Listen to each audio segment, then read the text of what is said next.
காலையில் நம்முடைய சிந்தனைக்காக யோசுவாவின் புஸ்தகம் மறுபடியும் நாம் எடுத்துக்கொள்ளலாம். கடந்த வாரத்திலே நாம் அதை குறித்து தியானிக்கவில்லை. ஆனால் அதுக்கு முந்தின வாரத்திலே யோசுவாவின் புஸ்தகத்திலிருந்து தான் தியானித்தோம். யோசுவாவின் புஸ்தகம் 7வது அதிகாரத்துக்கு நம்முடைய வேதாந்தத்தை திருப்பிக் கொள்ளலாம்.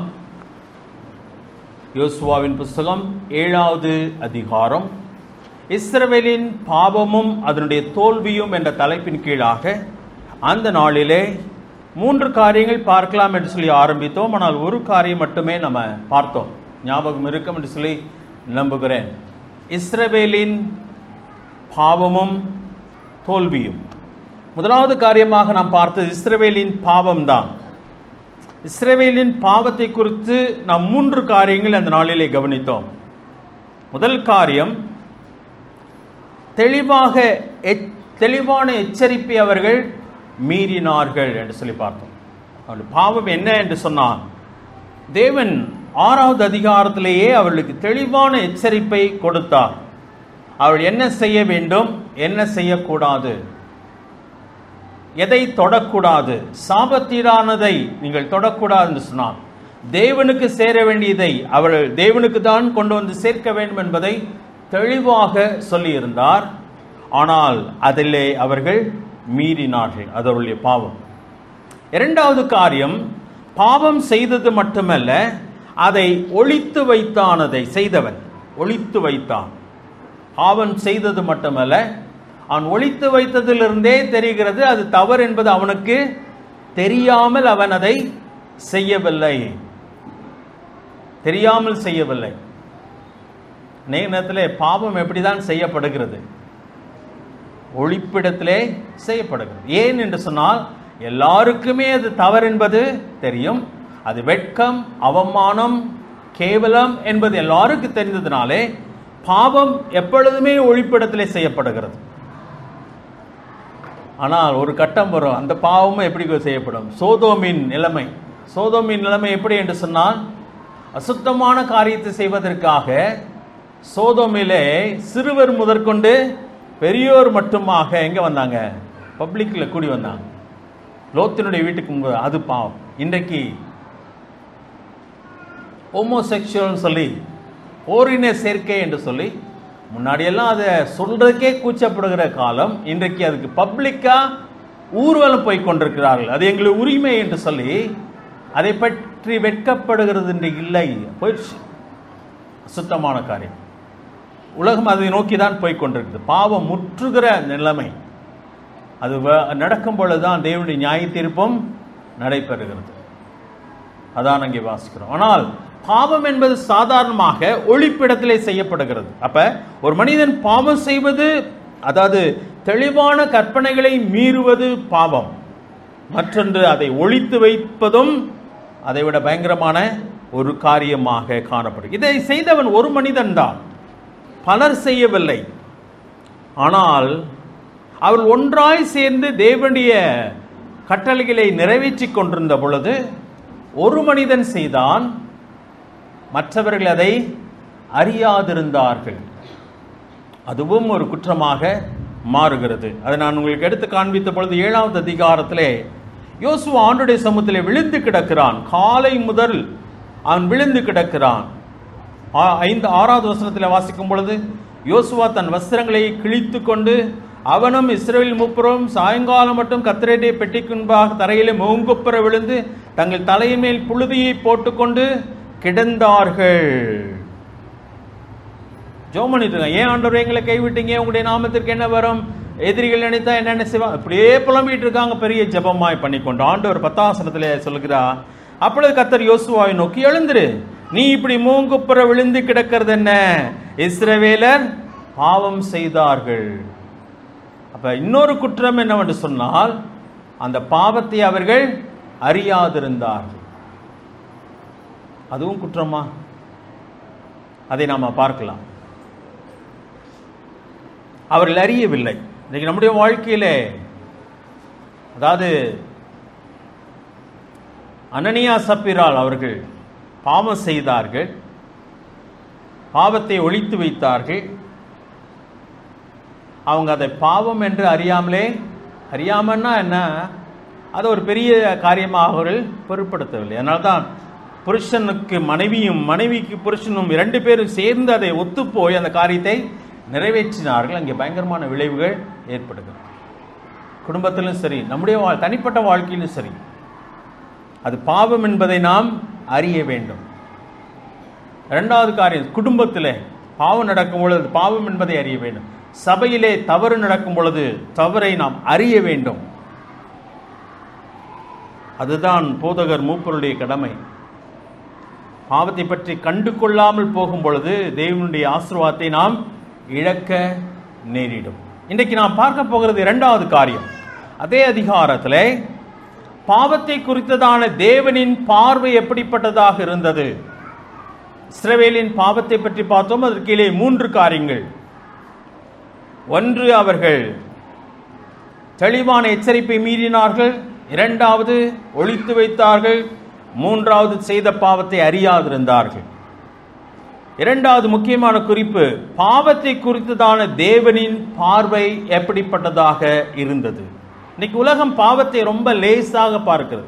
இட்ஸ் a mistake அப்படி சொல்றாங்க. சின்ன தவறு, பலவீனம், அதை பாவத்தை பாவமாக பார்க்க மறுக்கிறது. ஆனால் தேவன் எப்படி பார்க்கிறார், உலகம் எப்படி பார்க்கிறது என்பது முக்கியம் அல்ல. தேவன் அதை எப்படி பார்க்கிறார் என்று சொன்னால், 7வது அதிகாரம் 1 வசனத்தை நான் வாசிக்கிறேன். எல்லாரும் வசனத்தை கவனிக்க வேண்டும். தேவன் பாவத்தை எப்படி பார்க்கிறார்? இஸ்ரவேல் புத்திரர் சாபத்தினானதிலே துரோகம் பண்ணினார்கள் என்ற வார்த்தை பயன்படுத்தப்படும். துரோகம் பண்ணினார்கள். துரோகம் என்பது ரொம்ப கடுமையான ஒரு வார்த்தையாக தான் இருக்கிறது. துரோகம் என்பது சில வசனங்களை நாம் இன்னைக்கு வாசித்து பார்க்கலாம். 1 சாமுவேல் 14வது அதிகாரம் எடுத்துக்கொள்ளலாம். இந்த துரோகத்தை நாம் புரிந்து கொள்வதற்காக தேவன் அதை துரோகம் என்று சொல்லுகிறார். சாபத்தினானதிலே எனக்கு துரோகம் பண்ணினார்கள் இஸ்ரவேலர் என்று சொல்கிறார். 1 சாமுவேல் 14வது அதிகாரம் 33வது வசனத்தை நான் வாசிக்கிறேன். எல்லாரும் எடுத்துக்கொள்ள வேண்டும். 1 சாமுவேல் 14:33. அப்பொழுது இதோ இரத்தத்தோடு இருக்கிறதை புசிக்கிறதினால் ஜனங்கள் கர்த்தருக்கு ஏலாத பாவம் செய்கிறாள் என்று சவுலுக்கு அறிவித்தார்கள். அவன், நீங்கள் துரோகம் பண்ணினீர்கள், இப்போதோ ஒரு பெரிய கல்லை இடத்தில் உருட்டி கொண்டு வாருங்கள் என்று சொல்கிறான். அதாவது அவர்கள் என்ன செய்தார்கள் இஸ்ரவேல் ஜனங்கள் என்று சொன்னார், இரத்தத்தோடே புசித்தார்கள் மாம்சத்தை. அப்ப சவுல் சொல்லுகிறான், நீங்கள் துரோகம் பண்ணினீர்கள். அந்த இடத்துல துரோகம்ன்ற வார்த்தை பயன்படுத்தப்பட்டது. 1 நாளாகமம் 5வது அதிகாரத்துக்குள்ள இதை அப்படியே மனசுல வச்சுக்கோங்க. 1 நாளாகமம் 5வது அதிகாரம்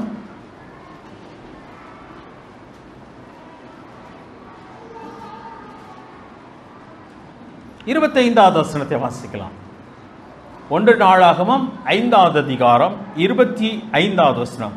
அவர்கள் தங்கள் பிதாக்களின் தேவனுக்கு துரோகம் பண்ணி தேவன் அவர்களுக்கு முன்பாக அழித்திருந்த தேச ஜனங்களின் தேவர்களை பின்பற்றி சோரம் போனார்கள்.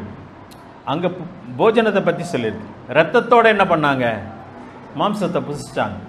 அங்கேயும் துரோகம் என்ற பதம் பயன்படுத்தப்பட்டிருக்கு. இங்க என்ன பண்ணாங்கன்னா, அந்நிய தேவர்களை, தேவன் அழித்த தேவர்களை அவர்கள் என்ன பண்ணினார்கள்? பின்பற்றி சோரம் போனார்கள். துரோகம் என்ற பதம் பயன்படுத்தப்பட்டிருக்கு. 9வது அதிகாரம், அதே 1 நாளாகமம் 9வது அதிகாரம்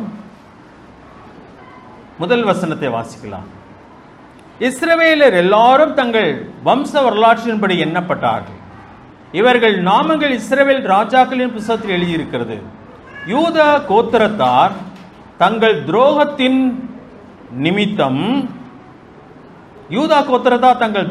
நிமித்தம் பாபிலோனுக்கு சிறைப்பிடித்து கொண்டு போகப்பட்டார்கள். இஸ்ரவேல் ஜனங்கள், யூதா மக்கள் தங்கள் துரோகத்தினாலே பாபிலோனுக்கு சிறைப்பட்டு போனார்கள். அப்ப இந்த இடத்துல என்ன வார்த்தை பயன்படுத்தலாம்? இங்க கவனிங்க, அங்க ஒன்றும் நடக்கல.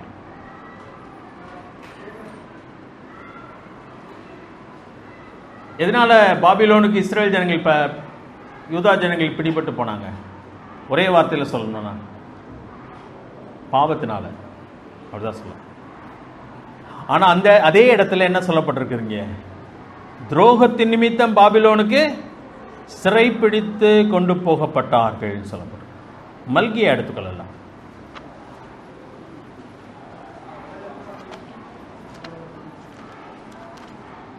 மல்கியாவின் புஸ்தகம் 2வது அதிகாரம் 14வது வசனத்தை நான் வாசிக்கிறேன்.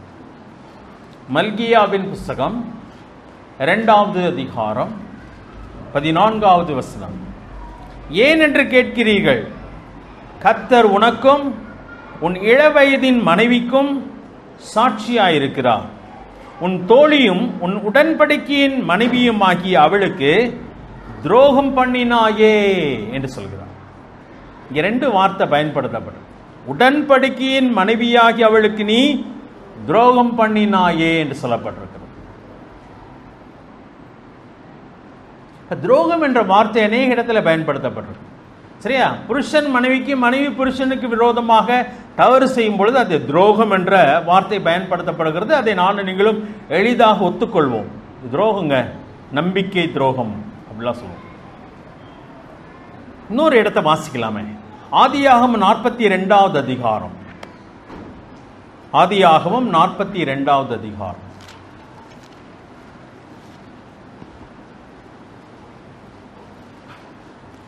இருபத்தி 1வது வசனத்தை நான் வாசிக்கிறேன்.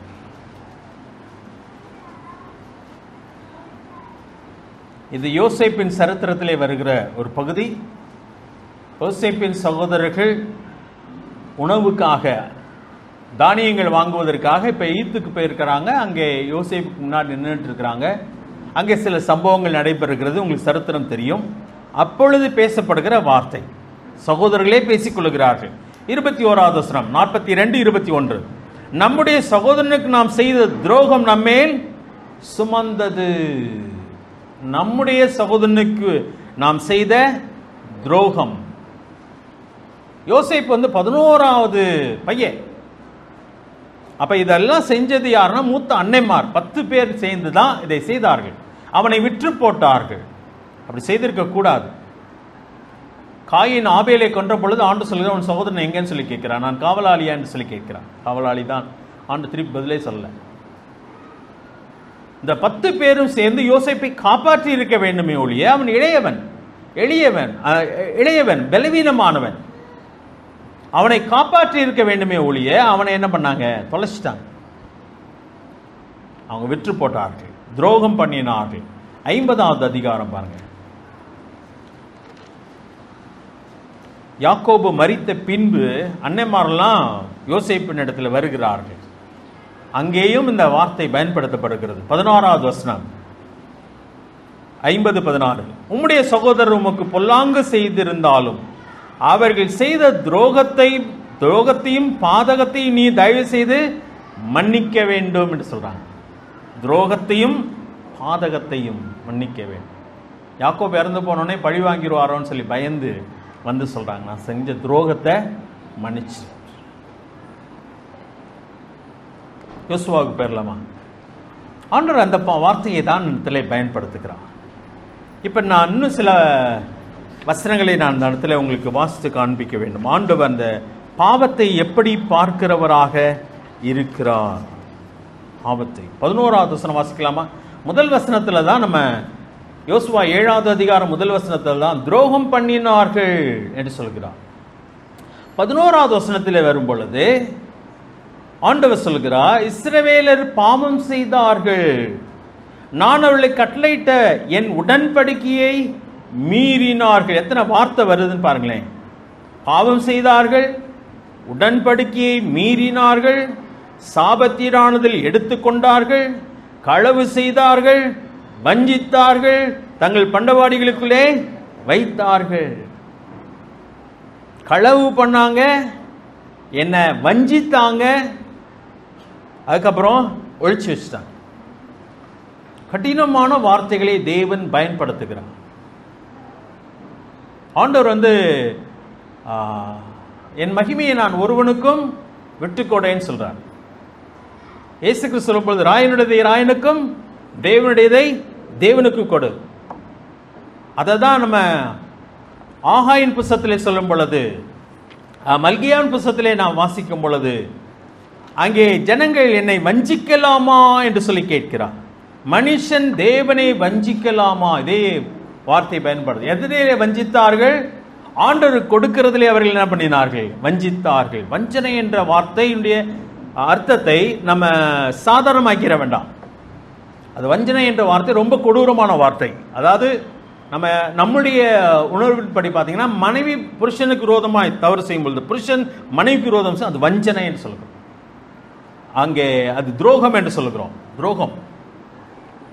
தேவன் அதுதான் சொல்கிறார். அப்ப தேவன் அதை துரோகமாக கருதுகிறார். பாவம், உடன்படிக்கையை மீறுவது. ஆண்டவருடைய சமூகத்தில் நாம் வரும் பொழுது, ஆண்டவரை நாம் ஏற்றுக்கொண்ட அந்த காலத்தில், அல்லது ஆண்டவர் நம்மை ஏற்றுக்கொண்ட காலத்தில் எதற்குள்ளே வந்தோம்? என்ன சொல்லிட்டு வந்தோம்? உம்மை நான் பின்பற்றுவேன். ஆண்டவரே, உம்மை நான் பின்பற்றுவேன், நான் உனக்கு சீஷனாய் இருக்கிறேன் அப்படி என்று சொன்னால், நீ சொல்வதை நான் செய்வேன். அநேக காரியங்கள் அதற்குள்ளே அடங்கி இருக்கிறது. அவருக்கு நான் வாக்கு கொடுத்தேன். ஒரு புருஷனுக்கு பெண் வாக்கு கொடுக்கிறது போல, பெண்ணுக்கு புருஷன் வாக்கு கொடுக்கிறது போல, அவருக்கு நான் வாக்கு கொடுத்தேன். நான் உம்மை பின்பற்றேன், உமக்கு உண்மையுள்ளவனாக இருப்பேன், எல்லா காரியத்திலும் நான் உண்மையுள்ளவனாக இருப்பேன். சில ஜனங்கள் யோசிச்சு பாருங்க, நாடோடிகளாய் இருந்தவர்கள், அவர்கள் எகிப்திலே அடிமைகளாய் இருந்தவர்கள், அவர்களை மீட்டுக் கொண்டு வருகிறார். அவர்களுக்கு அழகான தேசத்தை கொடுப்பேன்னு சொல்லிட்டாரு. அழகாய் வழி நடத்தி கொண்டே வருகிறார். அநேக தவறுகள் வழியிலே நடந்தது, ஆனால் அது மனிதர்கள் செய்த தவறு. ஆனால் இப்பொழுது அழகாக அந்த பாலும் தேனும் ஓடுகிற தேசத்துக்குள்ளே அவர்களை கொண்டு வந்து விட்டார். அங்கே வந்த பொழுது அவர் சொல்லுகிறார், எதெல்லாம் எனக்குரியது அதை நீங்க என்ன பண்ணக்கூடாது, தொற்றாதீங்க, அது எனக்குரியது என்று சொல்லுகிறார். அதுக்கு எல்லா ஜனங்களும் ஆம் என்று சொன்னார்கள். தேசத்தை நீங்க எடுத்துக்கோங்க, இந்த தேசத்தில் நீங்க வாழ போறீங்க. அதை உபாகமத்தில் வாசிக்கும் பொழுது, நீங்கள் கட்டாத தேசம், நாட்டாத மரங்கள், அங்கே தோட்டங்கள் இருக்கிறது, அழகான பள்ளத்தாக்குகள், நீரூற்றுகள் உண்டு சொல்லி அழகான அந்த தேசத்தை வர்ணிக்கிறான். அது உங்களுக்காக நான் கொடுக்கிறேன், ஆனா என்னுடையதை என்ன பண்ணாத, தொடாதன்னு சொல்றேன். ஆனா அவங்க அதை செஞ்சாங்க, தேவனுக்குரியதை தொடுகிறார்கள். நிறைய நேரத்தில் நம்ம தப்ப என்ன பண்றது, ரொம்ப ஈஸியா காரணம் சொல்லிவிட்டு நகண்டு போய்கொண்டே இருக்கிறோம். தேவன் அதை அப்படி பார்ப்பவர் அல்ல. அதாவது பல்லுக்கு பல், கண்ணுக்கு கண், அதுதான் பழைய ஏற்பாட்டிலே தண்டனை. நல்லா கவனிங்க. இன்னைக்கு நம்முடைய தேவன் மாறிவிட்டாரோ? அவர் நேற்றும் என்றும் என்றும் மாறாதவர். அப்ப அதே தேவன் தான் இருக்கிறார். அதனால்தான் இஸ்ரேல் ஜனங்களே சொல்றாரு, ஓய்வு நாளை ஆசரிக்க, பரிசுத்தமாய் ஆசரிக்க நினைப்பாயாக, கடுமையா சொல்லுகிறார். ஓய்வு நாளை ஆசரிக்காதவனுக்கு என்ன தண்டனைன்னு சொல்லி பார்த்தோம், கல்லறிந்து கொல்லப்பட வேண்டும். அதுதான், அது யாத்திராமத்தில் நடக்கிறது. அதுக்கப்புறம் அது நடந்ததா நடக்கவில்லையான்றது அடுத்த காரியம்.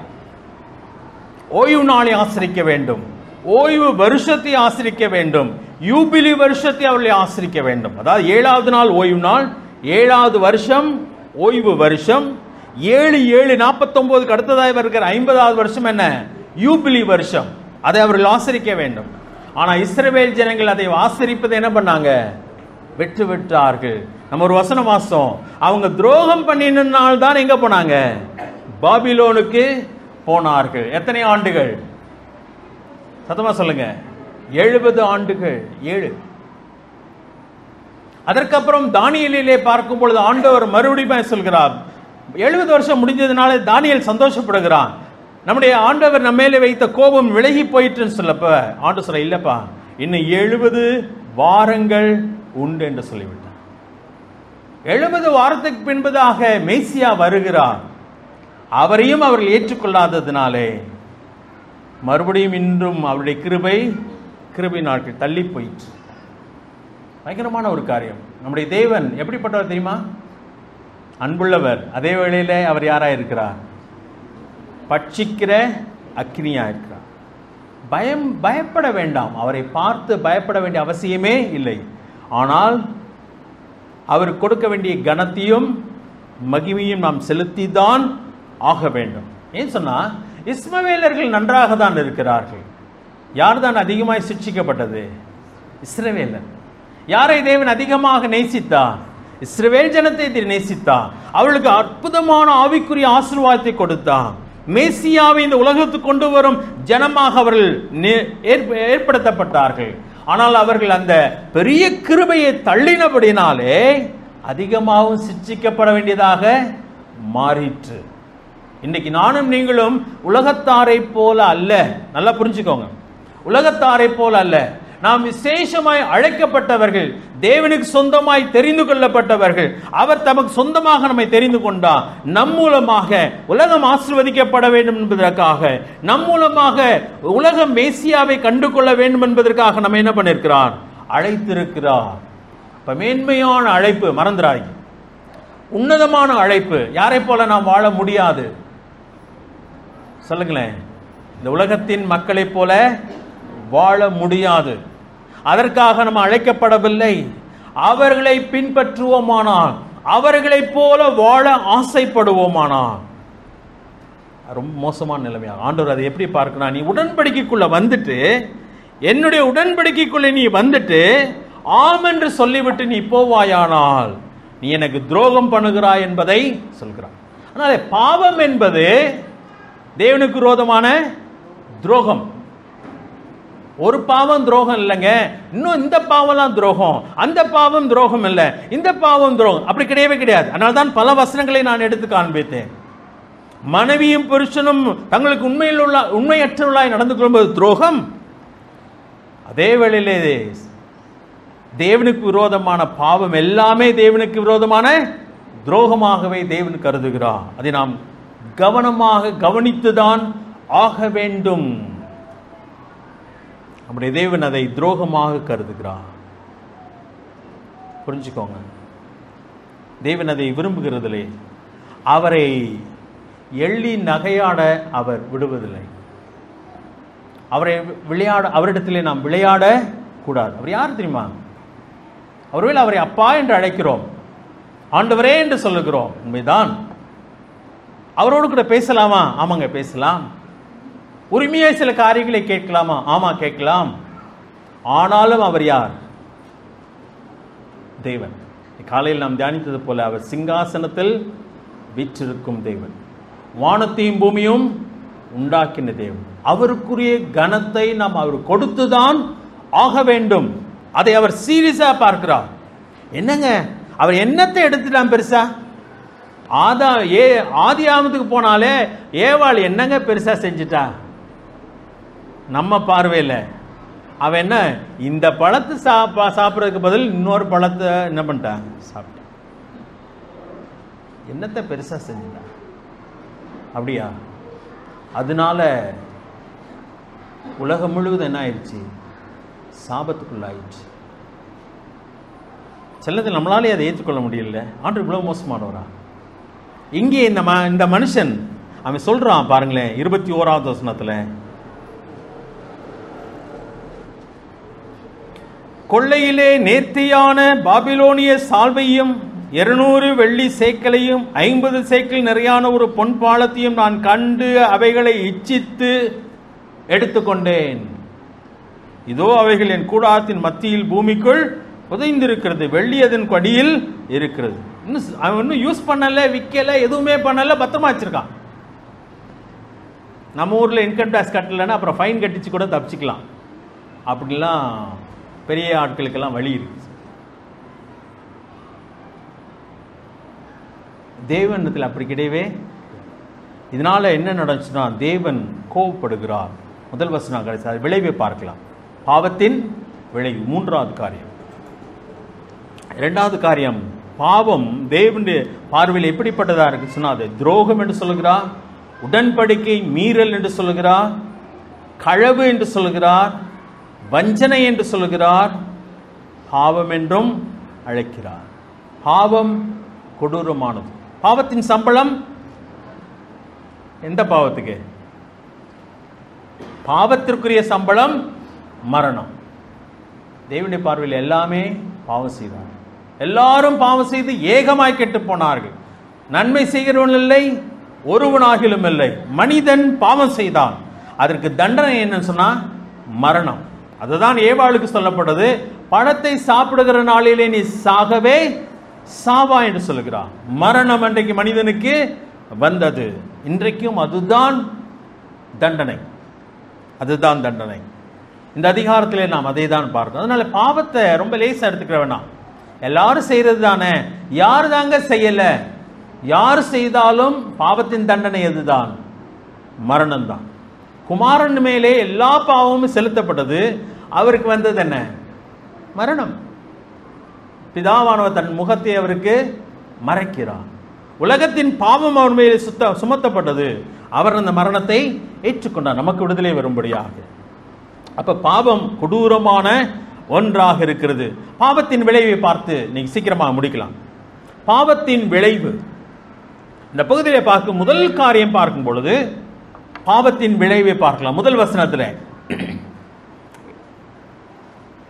கடைசி வரி 2 வரி மட்டும் வாசிக்கலாம். ஆகையால் அவர்கள் பாவம் செய்தபடியினால் இஸ்ரவேல் புத்திரர் மேல் கர்த்தருடைய கோபம் மூண்டது.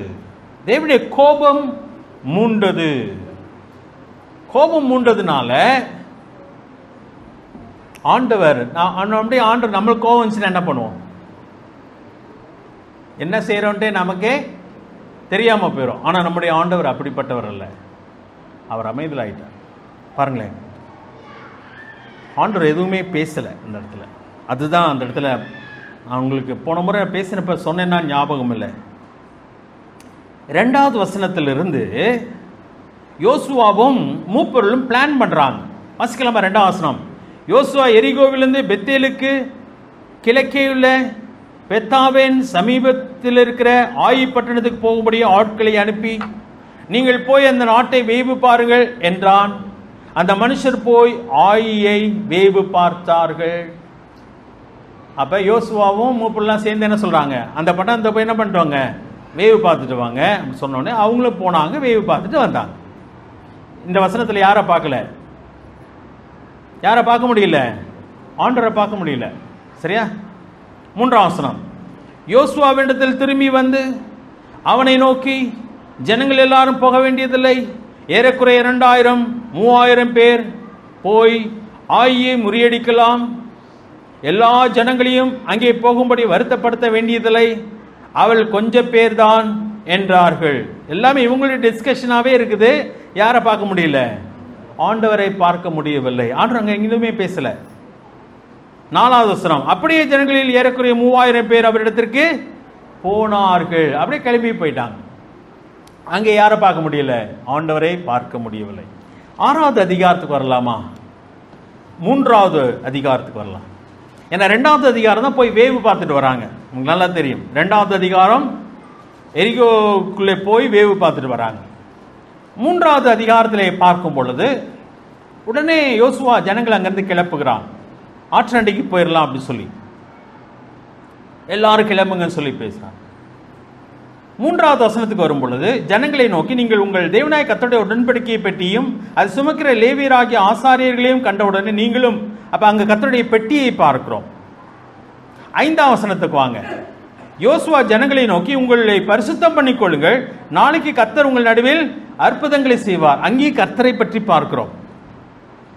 சரியா? அதுக்கப்புறம் பாருங்க 7வது வசனத்துல பாருங்க. கர்த்தர் யோசுவாவை நோக்கி, நான் மோசையோடு இருந்தது போல உன்னோட கூட இருக்கிறேன்னு சொல்லி அங்கேயும் கர்த்தரை பார்க்கிறோம். 9வது வசனத்தை பாருங்க. யோசுவா இஸ்ரவேல் புத்திரரை நோக்கி, நீங்கள் இங்கே சேர்ந்து உங்கள் தேவனாய கர்த்தருடைய வார்த்தையை கேளுங்கள் என்றான். அங்கேயும் கர்த்தரை அங்கே பார்க்கிறோம். ஆண்டவர் செயல்படுகிறதை இங்க பார்த்துட்டே வரலாம். ஆனா அந்த 7வது அதிகாரத்துல பாத்தீங்கன்னா யாருடைய செயல்பாடு அங்க பார்க்கவே இல்லை? தேவன். அப்ப தேவன் என்ன பண்றாருன்னா அப்படியே அமைதலாயிட்டார். இந்த 7வது வசனம் 7வது அதிகாரம் முதல் வசனத்தை பாத்தீங்கன்னா கர்த்தருடைய கோபம் மூண்டது. ஆண்டவர் அமைதலாயிட்டார். இங்கேதான் நானும் நீங்களும் கூட மிஸ்டேக் பண்ற காரியம். அவங்களுடைய அனுபவம் இருக்குது.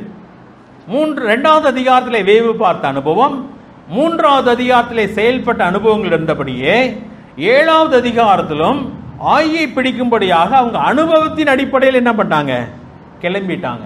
கிளம்பும் பொழுது அவங்க எதை யோசிக்கலன்னு சொன்னா, தேவனுடைய சத்தமே கேட்கவில்லையே என்ற யோசனை அவங்களுக்கு இல்லை. தங்களுக்குள்ளே இருந்த பாவத்தை அவர்கள் உணரவில்லை. தேவன் ஏன் அமைதலாயிருக்கிறார் என்பதையும் அவர்கள் உணராதவர்களாக காணப்படுகிறார்கள். இதுதான் அங்கே காரியம். தேவன் கோபப்படுகிறார், அமைதலாயிட்டார். இதான் அங்கே நடந்த ஒரு காரியம். இப்போ இன்னைக்கு நம்முடைய வாழ்க்கையில பாவம் வரும் பொழுது தேவனுடைய கோபம் எழும்பும். உடனே நம்மளை அடிச்சிருவாராம். சிலர்லாம் ஆர்கியூ பண்ற காரியம், நாங்களும் தான், அதாவது நம்ம சபையை விட்டுட்டு போயிட்டா எல்லாரும் நாசமா போயிடுவாங்க. நான் அப்படியா? கிடையவே கிடையாது. நம்முடைய தேவன் அப்படிப்பட்டவர் அல்ல. நல்லா புரிஞ்சுக்கோங்க. நீங்க ஆண்டருக்கு விரோதமாய் பாவம் செய்தாலும் கூட சில காலம் ஆண்டர் என்ன பண்ணிடுவாரு, அமைதலா தான் இருப்பார். பாவம் பெருகுகிற இடத்துல கிருபை பெறும். நான் அடிக்கடி யோசிக்கிற காரியம், தேவனை தூஷிக்கிறவன், கடவுளே இல்லை என்று சொல்லுகிறவன் நம்மளோட நல்லா இருக்காங்களா இல்லையா? நல்லாவே இருக்காங்க. அதனால நான் உலகத்துல நான் உயர்ந்து இருக்கிறதுனால தேவன் என் மேலே பிரியமா இருக்கிறார் என்பது அர்த்தம் அல்ல. நல்லா புரிஞ்சுக்கோங்க. பொருளை வைத்து நம்முடைய ஆவிக்குரிய நிலைமை என்ன பண்ணக்கூடாது, அளக்கவே கூடாது. இஸ்ரவேல் ஜனங்களை விட இஸ்லாமியர்கள் நல்லா இருக்காங்களா இல்லையா? நல்லாவே இருக்காங்க. இஸ்மவேலர்கள் மன்னிச்சுக்கோங்க, இஸ்மவேலர்கள் நல்லாவே இருந்தாங்க. அவங்களும் பிரபுக்களா இருந்தாங்க. ஈசாக்குக்கு 2 பிள்ளைங்க தான் பிறந்தாங்க. ஆனா இஸ்மவேலுக்கு எவ்வளவு பேர் பிறந்தாங்க? 12 பிரபுக்கள் பிறந்தான்னு சொல்லி வேதத்தில் வாசிக்கிறோம். ஆனா ஈசாக்கு யாரு? வாக்குத்தத்தத்தின் மகன், தேவன் தெரிந்து கொண்ட பிள்ளை. ஆனா அவனுக்கு 2 பிள்ளை தான். அதுலயும் ஒன்னே ஆண்டவர் என்ன பண்ணிட்டாரு, வெறுத்துட்டேன்னு சொல்லிட்டாரு. ஒருவனை தான் தெரிந்து கொண்டான். அதனால இவ்வுலகத்தின் ஆசீர்வாதத்தின் அடிப்படையிலே நம்ம எதை அளக்கவே கூடாது, நம்முடைய ஆவிக்குரிய நிலைமை அளக்கவே கூடாது. நம்முடைய சபையை விட்டு யாராவது போயிட்டாங்கன்னா அவங்க கெட்டு போயிடுவாங்க. அப்படிலாம் கிடையவே கிடையாதுங்க, கிடையவே கிடையாது. நான் அடிக்கடி உங்களிடத்தில் சொல்லுகிறது, இந்த சபை உங்களுக்கு பிரயோஜனமா இருக்குமானா நம்ம எங்க இருக்கலாம், இங்கே இருக்கலாம், அவ்வளவுதான். நான் ஏன் இங்கே இருக்கிறேன்னு சொன்னால், எங்க அப்பா ஆரம்பிச்ச சபைன்றாலும் நாங்க இல்லை. நல்லா புரிஞ்சுக்கோங்க. தேவன் என்ன பண்ண இருக்கிறார், இங்கே கொண்டு வந்தார், வைத்திருக்கிறார். ஒரே ஒரு காரணம், வேற எந்த காரணம் கிடையாது.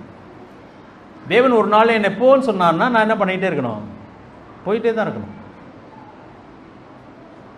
அது அவர் சொல்லணும்.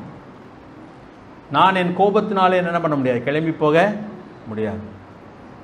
தேவன் நம்ம உங்களை அந்த சபையில் ஆண்டவர் வச்சிருக்கிறான்ற உணவு இருக்கு மட்டும் இந்த சபையை விட்டு நீங்கள் கிளம்பவே கூடாது. கிளம்புனீங்கன்னா நீங்கள் மிஸ் பண்ணுறீங்க. எதை மிஸ் பண்ணுறீங்கன்னு சொன்னால், தேவனுடைய சித்தத்தை மிஸ் பண்ணிடுறீங்க. அதுதான் நீங்கள் புரிந்து கொள்ள வேண்டிய ஒரு காரியம். சரியா? ஓகே. அப்ப கர்த்தருக்கு விரோதமாய் நான் பாவம் செய்யும் பொழுது தேவன் என்ன பண்ணுகிறார், கோபப்படுகிறவராக இருக்கிறார். கோபப்பட்டு இங்க என்ன செய்தார்னா, அவர் பேசுவதை நிறுத்தி கொண்டார். சரி, இதே காரியத்தை நம்ம 1 சாமுவேல் வாசிக்கும் போது, சாமுவேல் பிறப்பதற்கு முன்பதாக நம்ம வாசிக்கிறோம். அங்கேயும் தேவனுடைய சத்தத்தை கேட்கறதுக்கு யாருமே இல்லை. அதனால தேவன் என்ன பண்ணல, ஜனங்களோடு கூட பேசவே இல்லை. அன்றைக்கு அவருடைய வார்த்தை அபூர்வமாய் இருந்தது. தேவன் ஜனங்களோட பேசல. அதனால்தான் சாமுவேல் குட்டி பையன்ட்ட போய் ஆண்டவர் கூப்பிடுறார், சாமுவேலே சாமுவேலே. அவனுக்கு விவரம் தெரியல, அவனுடைய சத்தத்தை அவன் கேட்டதில்லை. அதனால்தான் தாத்தாட்ட ஓடுகிறான், நீங்க கூப்பிட்டீங்களான்னு சொல்லி. அப்புறம் தாத்தா சொல்லி கொடுக்கிறார், தேவன் தான் பேசுகிறார். சொல்லும் அடியேன் கேட்கிறேன் என்று சொல்லு என்று சொன்னோன்னே அவன் சொல்லுகிறான், சொல்லும் அடியேன் கேட்கிறேன்னு சொல்கிறான். சின்ன பையன். ஆண்டவர் அவன்கிட்ட நிறைய காரியங்களை பேசுகிறான். அவன் தான் பெரிய தீர்க்கதரிசியாக மாறுகிறான். ஆண்டவருடைய சத்தத்தை கேட்பதிலே நாம் கவனமாக இருக்க வேண்டும். தேவனுடைய சத்தம் எனக்கு தொனிக்கவில்லை என்று சொன்னால் நம்மகிட்ட ஏதோ ப்ராப்ளம் இருக்குன்னு அர்த்தம். இங்கே சர்ச்சுக்கு வரீங்க, உங்களுக்கு ஒன்றுமே பிரயோஜனமா இல்லை, நான் பேசுறது உங்களுக்கு விளங்கலை, ஆண்டவர் உங்களோட கூட பேசுறதாகவே தெரியல அப்படின்னு சொன்னா ப்ராப்ளம் எங்க இருக்குன்னு அர்த்தம், நமக்குள்ள இருக்குன்னு அர்த்தம். போதர்கிட்ட இல்லை, போதர்கிட்ட இருக்கலாம். ஆனா என்னோடு கூட பேசணும்னா ஆண்டவர் கழுதையை கொண்டு பேச முடியுமா, முடியாதா?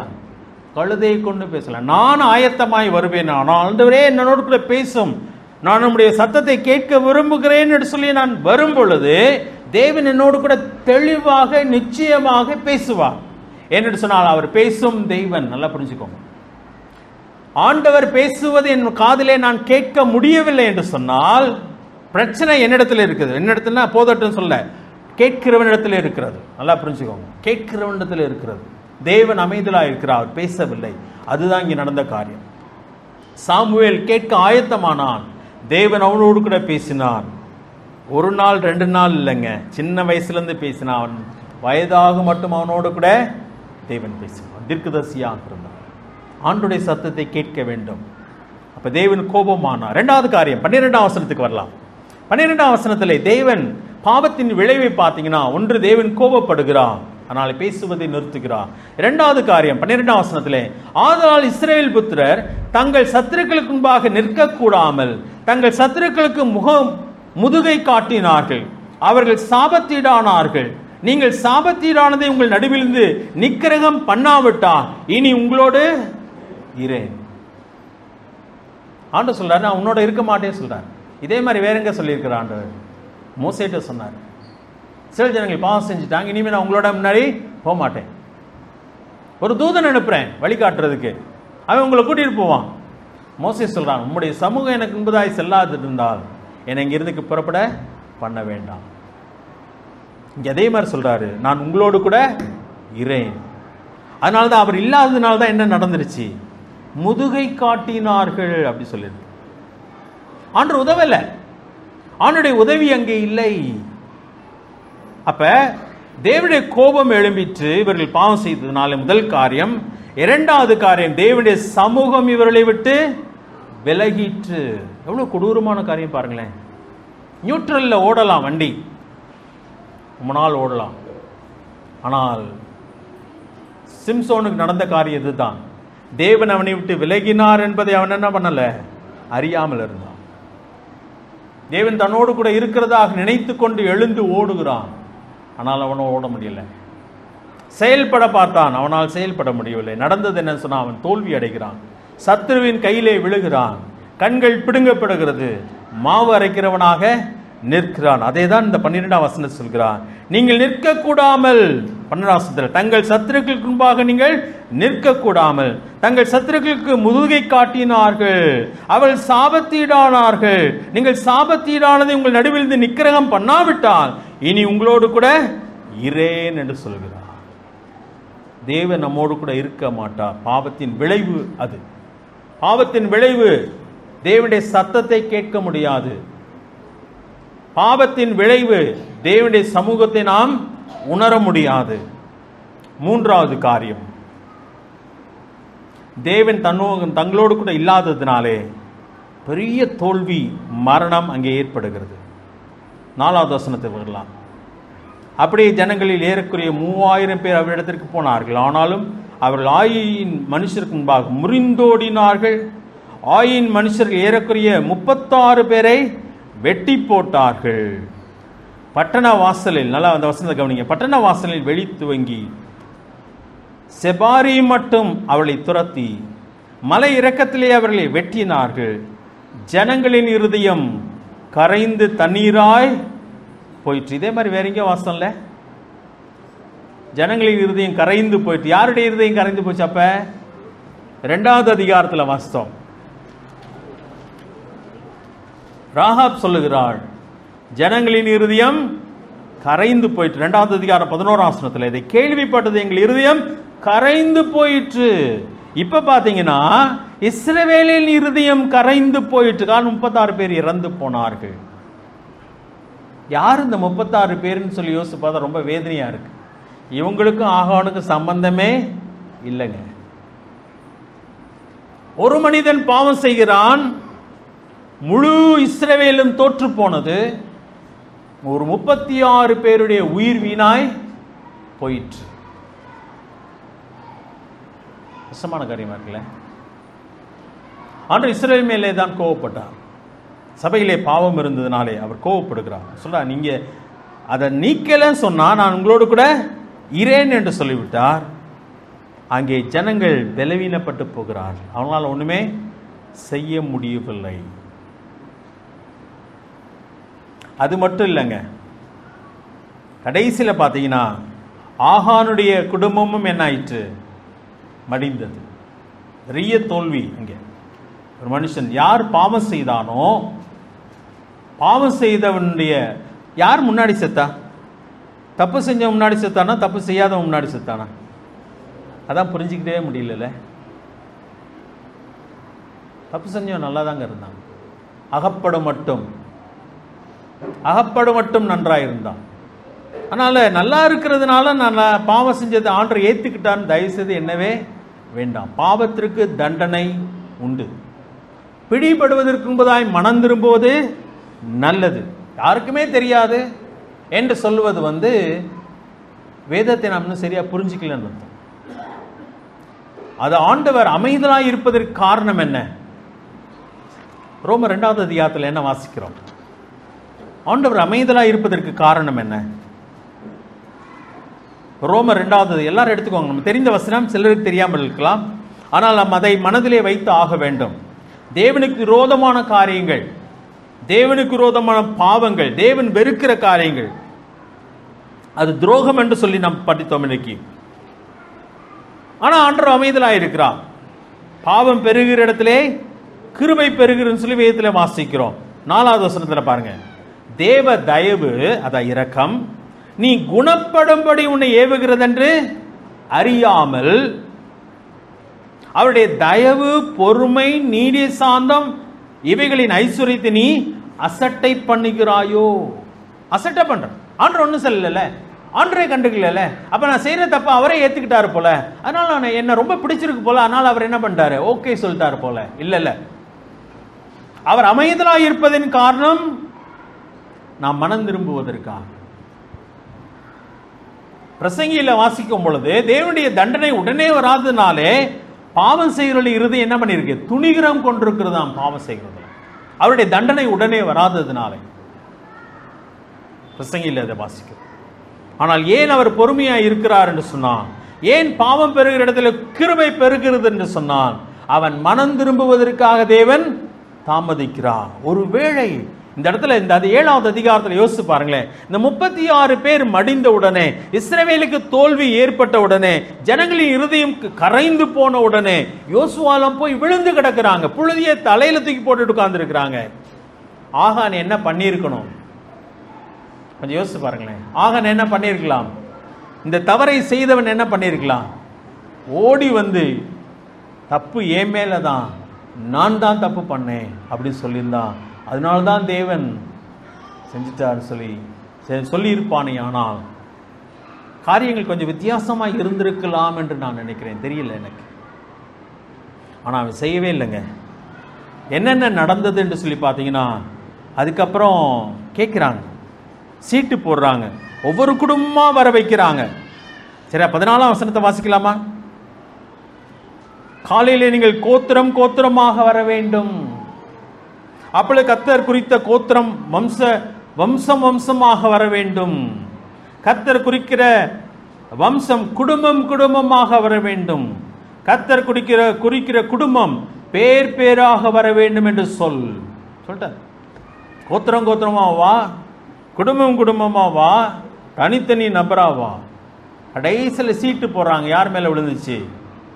ஆகான் மேல விழுந்துச்சு. அதுக்கப்புறம் தான் அவன் சொல்லுகிறான். சரி, 18ஆம் வசனத்தை பாருங்க. அவன் வீட்டாரை அவன் பேர் பேராக வர பண்ணினான். 18ஆம் வசனம். அவன் வீட்டாரை, யார் வீட்டார? ஆகான் வீட்டாரை பேர் பேராக வர பண்ணின போது யூதா கோத்திரத்து சேராகின் குமாரனாகிய சப்திக்கு பிறந்த கர்மியின் மகன் ஆகான் குறிக்கப்பட்டான். அவன் பேர்லயே சீட்டு விழுந்துச்சு. அப்பொழுது யோசுவா ஆகானை நோக்கி, மகனே, நீ இப்பொழுது இஸ்ரவேலின் தேவனாய் கர்த்தரை மகிமைப்படுத்து, அவருக்கு முன்பாக அறிக்கை பண்ணி நீ செய்ததை எனக்கு சொல்லு, அதை எனக்கு ஒழிக்காதே என்றான். அப்பொழுது யோசுவாட்ட ஆகான் நடந்ததெல்லாம் சொல்லுங்க. ரொம்ப லேட். அங்க ஒரு வார்த்தை பயன்படுத்தப்பட்டிருக்கு. 19ஆவது வசனத்தில் வாசித்தீங்கன்னா, மகனே, நீ இப்பொழுது இஸ்ரவேலின் தேவனாய் கர்த்தரை மகிமைப்படுத்து, அவருக்கு முன்பாக அறிக்கை பண்ணு என்று சொல்கிறான். அப்ப நான் பாவத்தை ஒத்துக்கொள்வது எனக்கு அவமானமா இருக்கலாம், நமக்கு அவமானமா இருக்கலாம், ஆனா யாருக்கு மகிமையை கொண்டு வருகிறதாம்? தேவனுக்கு மகிமை. ஆண்டவரே, நீர் சொன்னது சரி, நான் தவறு செய்து விட்டேன், என்னால் தான் இந்த காரியம், நான் அவருக்கு முன்பதாய் விழுகிறது. அதுல பாத்தீங்கன்னா தாவீதை பாத்தீங்கன்னா அவன் நீதான் அந்த மனிதன் சொன்ன மாத்திரத்திலே தேவனுடைய சமூகத்திலே போய் அவன் விழுகிறான். ஆனால் தான் அவனுக்கு உடனடியாய் மன்னிப்பு கிடைக்குது, ஆண்டவர் சமூகத்தில் விழுகிறான். இதுதான் தேவன் எதிர்பார்க்கிறான் நம்முடைய வாழ்க்கையில. நாம் அண்ணென்று அவர் நினைவு கூறுகிறார். நாம் பலவீனமானவர்கள் என்பது அவருக்கு தெரியும். நாம் விழுந்து போகிறவர்கள் என்றும் அவர் அறிந்திருக்கிறார். நம்மிடத்திலே அவர் பூரணத்தை அவர் எதிர்பார்க்கவும் இல்லை, ஆனால் உண்மையை அவர் எதிர்பார்க்கிறார். அதை தான் 51ஆம் சங்கீதத்தை சொல்கிறான், உண்மையின் உள்ளத்தில் இருக்க விரும்புகிறேன், ஆனால் என்கிட்ட என்ன இல்லை, உண்மை இல்லை ஆண்டவரே கதறுகிறான். உண்மையை எதிர்பார்க்கிறான். எது உண்மை இல்லைன்னு சொன்னா, நான் பாவத்தை செய்து அதை மறைத்து வைத்துவிட்டு நான் எல்லாரையும் போல சகஜமாய் நடந்து கொள்வதை தேவன் என்ன பண்ணுகிறார்? வெறுக்கிறார். அது உண்மையற்ற தன்மை. நான் ஆண்டவருடைய சமூகத்தில் என்னை நான் தாழ்த்தி ஆக வேண்டும். நான் குறைவுள்ளவன் ஆண்டவரே, நான் இப்படிப்பட்டவனா இருக்கிறேன், என்னை நீர் கழுவும், என்னை சுத்தப்படுத்தும் என்று சொல்லும் பொழுது தேவன் அற்புதமாய் சுத்தப்படுத்துகிறார். இந்த ஒரு மனுஷனுடைய பாவத்தினாலே தேவனுடைய கோபம் இஸ்ரவேல் முழுவதும் உண்டது. தேவனுடைய சமூகம் அவர்களை விட்டு விலகிற்று. அதனாலே பெரிய தோல்வி ஏற்பட்டது. அதனாலே ஜனங்கள் அவர்கள் இருதயம் தண்ணீரை போல கரைந்து போயிற்று. 36 பேர் மடிந்து போனார்கள். கடைசியிலே ஆகானுக்கு நடந்த நிகழ்ச்சி என்ன அப்படி சொல்லி பார்த்தா அதையும் வாசிடலாம். எல்லாத்தையும் எடுத்துட்டு வராங்க. ஒன்று கூட அவன் அனுபவிக்கலைங்க, ஒன்று கூட அவன் அனுபவிக்கல, எல்லாம் புதைச்சி தான் வச்சுதான். நம்ம இன்றைக்கு நம்ம நாட்டு சரித்திரத்திலே பார்க்கும்போது இவங்க என்னத்தை அனுபவிச்சிட்டாங்க? சேர்த்து வச்சு இல்லையா? அவங்க எதுக்கு சேர்த்து வைக்கிறாங்க? நம்மளை பிடிச்சாங்கன்னா அவங்களுக்கு லஞ்சம் கொடுக்கறதுக்காக, அதுக்கப்புறம் எலெக்ஷன் வந்தால் செலவழிக்கிறதுக்காக, அந்த எலெக்ஷனில் ஜெயிச்சாச்சுன்னா மறுபடியும் கொள்ளடிப்பாங்க. அந்த பணத்தை என்ன பண்ணுவாங்க? அடுத்த எலெக்ஷனுக்கு சேர்த்து வைப்பாங்க. என்னத்தையா அனுபவிச்சிங்க? பயந்து பயந்து வாழுகிற வாழ்க்கை இது. உலகத்தான் நான் சொல்கிறது. ஆனால் தேவனுடைய பிள்ளையாய் இருக்கிற ஒருவன் தேவனை விட்டு விலகுகிறதுனால எதையாவது அனுபவிக்க போகிறான் நான் சொன்னா இல்லை. நல்லா புரிஞ்சுக்கோங்க. ஆண்டவரை காட்டி கொடுத்த யூதாஸ் காரியத்து எத்தனை வெள்ளிக்காய் செலவழிச்சான்? இன்னுமே இல்லை. தூக்கி போட்டுட்டு அவனும் போய் நாண்டு கொண்டு செத்து போனான். அந்த அதனாலே வருகிற லாபம் ஒன்றும் இல்லை. அதை மட்டும் வாசித்து முடிச்சிடலாமா? 24வது வசனம், யோசுவாவின் புத்தகம் 7வது அதிகாரம் 24வது வசனம். அப்பொழுது யோசுவாவும் இஸ்ரவேலர் எல்லாரும் கூட சேராகின் புத்திரனாகிய ஆகானையும் அந்த வெள்ளியும் சால்வியும் பொன் பாலத்தையும் அவன் குமாரனாக்கிய குமாரரையும் குமார்த்திகளையும் அவன் மாடுகளையும் கழுதைகளையும் ஆடுகளையும் அவன் கூடாரத்தையும் அவனுக்குள்ள யாவையும் எடுத்து ஆகோர் பள்ளத்தாக்கு கொண்டு போனார்கள். அங்கே யோசுவா, நீ எங்களை கலங்க பண்ணினதென்ன? நீ எங்களை கலங்க பண்ணினதென்ன? இன்று கர்த்தர் உன்னை கலங்க பண்ணுவார் என்றான்.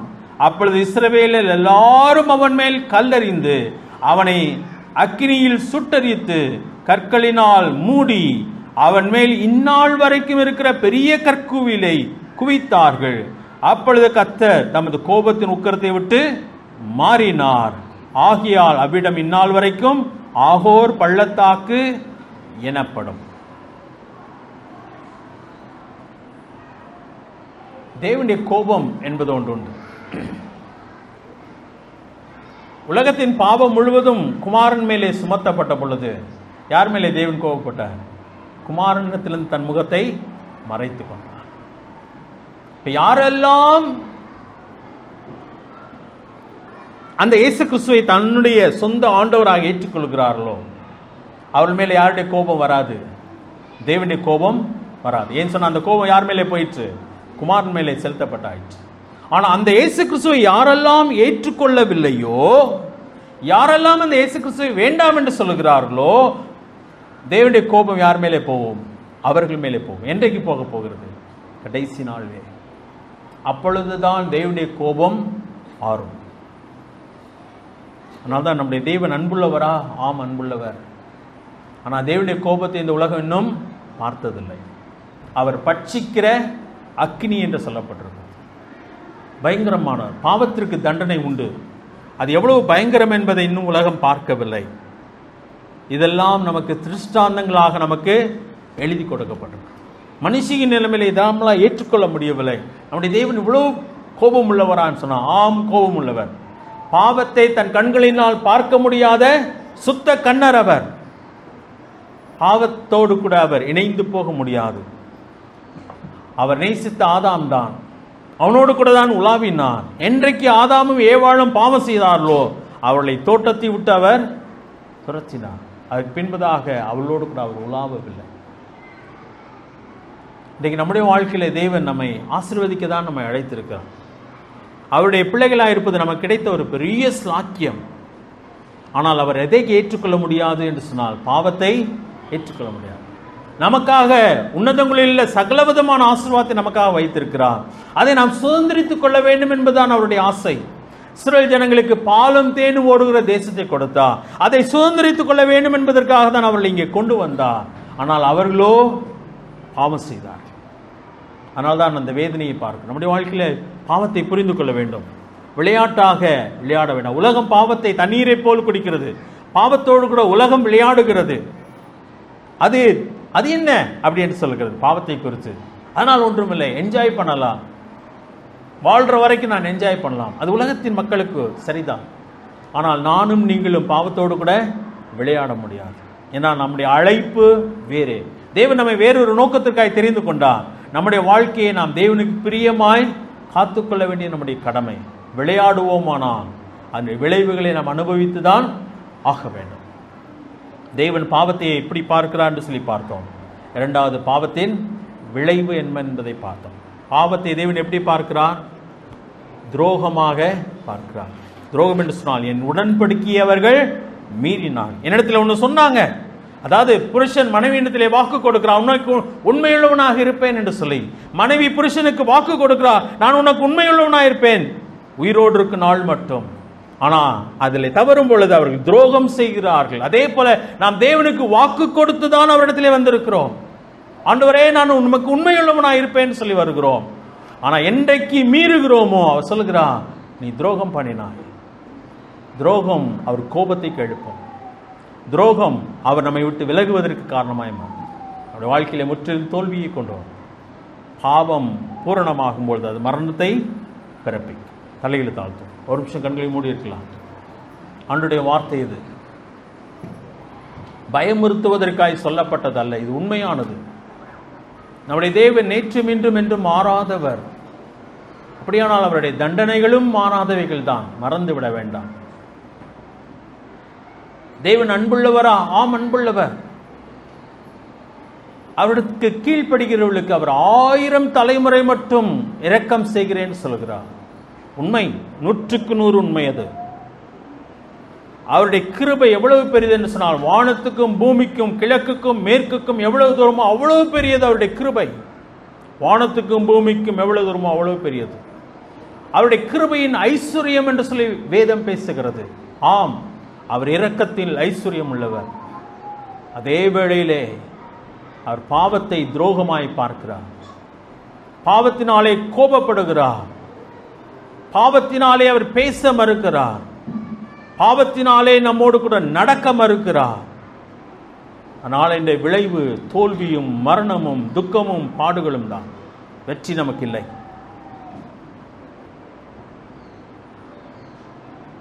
வாழ்க்கையை சற்று யோசித்து பார்க்கலாமா? பயந்து அல்ல, ஆனால் பயந்துதான் ஆக வேண்டும்.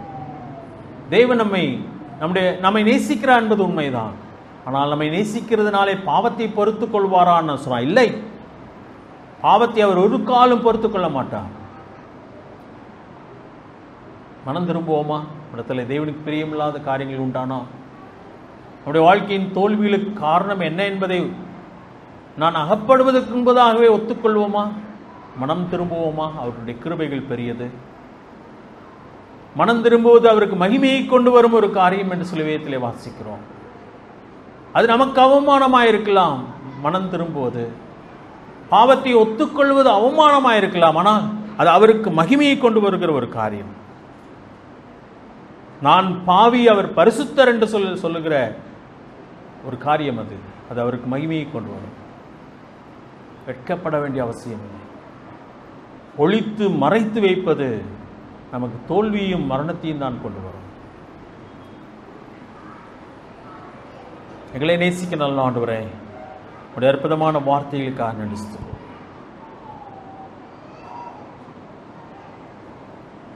இஸ்ரவேலுக்காக பாலும் தேனும் ஓடுகிற தேசத்தை கொடுக்க கொண்டு வந்தீர். அந்த பாலும் தேனும் ஓடும் தேசத்திலே அவள் இருந்து தோற்று போனார்கள். சிலர் வனாந்தரத்திலே தோற்று மடிந்து போனார்கள். இவர்களோ பாலும் தேனும் ஓடுகிற தேசத்திலே உள்ளே பிரவேசித்தும் தோற்று போனார்கள், மடிந்து போனார்கள். அன்று எங்களுடைய வாழ்க்கையிலே அது சாத்தியம் என்பதை நாங்கள் உணர்கிறோம். நான் விசுவாசியாய் இருக்கிறதுனால எனக்கு வெற்றி நிச்சயம் என்பது இல்லை என்பதை நான் புரிந்து கொள்ள வேண்டும். எங்களுக்கு உதவி தாரும்.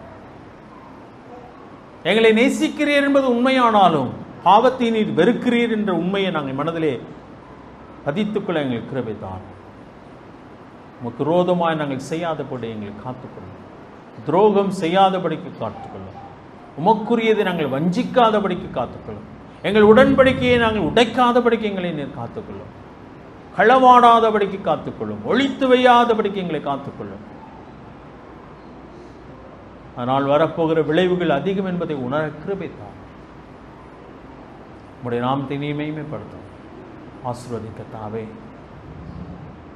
வார்த்தைகளையும் தொடர்ந்து எங்களுக்கு பிரயோஜனமாகும். வந்த தேவனுடைய பிள்ளைகள் ஒவ்வொருவரையும் பேர் பெற ஆசீர்வதி.